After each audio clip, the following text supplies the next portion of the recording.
अरे आज बाबू वीर कुंवर सिंह के याद में सब कुछ आयोजित किया जाता है और ये बिहार में बहुत जमाने से किया जा रहा है। ये सब तो आपको मालूम है और उसी सिलसिले में हम लोग आते ही हैं और इस सिलसिले में हम लोगों ने काफी पहले कार्यक्रम किया है। अब बीच में 2 साल जो कोरोना का दौर चला गया था तो आज फिर आने का मौका मिला है तो बड़ी खुशी हुई है। और जानते हैं बाबू वीर कुंवर सिंह का जो योगदान है इस देश में आजादी की लड़ाई सबसे पहले उन्हीं के नेतृत्व में लड़ा गया था। आप समझ लीजिए 1857 की बात है और जो उस तरह से पूरा लगभग 1 साल के करीब में वो लड़ाई लड़ी और देश के किस किस हिस्सों में नहीं गए और उस समय के जो फोर्स में थे, पुलिस में थे, आर्मी में थे, उसमें से कुछ लोग जो भारत के थे उन्होंने रिवोल्ट किया था और इनके साथ थे।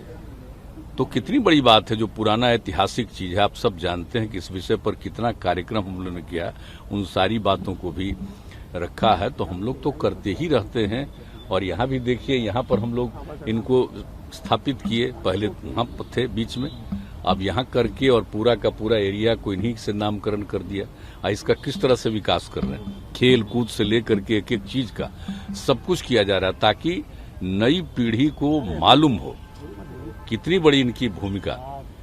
तो नई पीढ़ी के लिए, और आप जानते हैं कि हम लोग तो मैंने बच्चों के पढ़ाई में भी इनकी जो भूमिका है उसको शामिल किए ताकि सबको मालूम होता रहे कि बाबू वीर कुंवर सिंह का कितनी बड़ी भूमिका रही है। तो सब कुछ रहा है तो हम लोग तो अपने बिहार में मनाते ही हैं। लेकिन एक भी चीज है, हमारी इच्छा शुरू से रही, आज से नहीं, हम शुरू से कह रहे हैं इसको तो राष्ट्रीय स्तर पर करना चाहिए। बाबू वीर कुंवर सिंह की जो भूमिका थी और कोई बिहार में किए थे, वो तो पूरे बिहार के बाहर भी दूसरे राज्यों में भी गए थे ना। इसलिए हम लोग आज से नहीं, बहुत जमाने से कह रहे हैं कि इनके कार्यक्रम को राष्ट्रीय स्तर पर किया जाना चाहिए ताकि सबको मालूम होना भाई आजादी की लड़ाई कब से शुरू हुई। अंग्रेजों का राज था तो कब से आजादी की लड़ाई शुरू हुई और सबसे पहले उन्होंने जो काम किया, क्या उम्र थी उनकी, सोच लीजिए 80 साल की उम्र में, और उन पर जो अटैक हुआ इसके बाद भी वो इसके लिए अपना किया और अंत में उनको जीत तो हासिल ही हुई। और उसके बाद भले ही वो नहीं रहे, एक अलग बात है, लेकिन सबसे बड़ी चीज है कि उनकी जो भूमिका और जिस तरह से, और आप जानते हैं समाज के सभी तबकों को जोड़ करके चलते थे। इस बात को याद रखना चाहिए कि समाज के हर तबके के, और हिंदू मुस्लिम समाज का कोई भी तबका का आदमी हो, अपर कास्ट के लोग हों, पिछड़े जाति के लोग हों, ये आपका आप समझ लीजिए कि ये सब दलित समाज के लोग हों, सब लोगों को जोड़ करके वो चलते थे और हिंदू मुस्लिम सबको। और उस लड़ाई में कितने लोगों की उन्होंने भूमिका लगाई थी। तो ये सब चीज याद करना चाहिए भाई कि इनकी जो भूमिका उस समय के उन्होंने जो किया था, आज से कितना साल पहले किया था।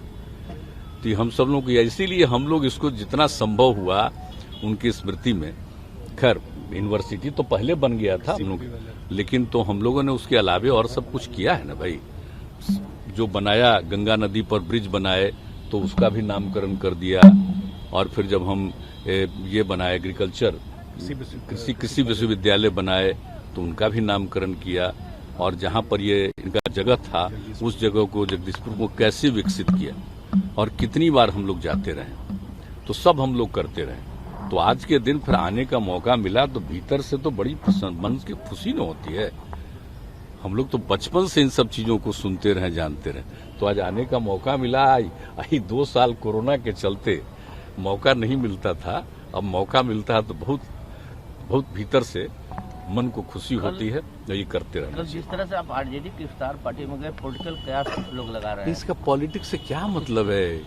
इस तरह की इफ्तार पार्टी में तो सबको निमंत्रित किया जाता है। सरकार की तरफ से भी हम लोग शुरू से करवा रहे हैं, परंपरा जब से हम हैं तब से कराते हैं। सभी पार्टी के लोगों को, सब लोगों को बुलाते हैं, दूसरे पार्टी के लोग भी करते हैं, सबको बुलाते हैं।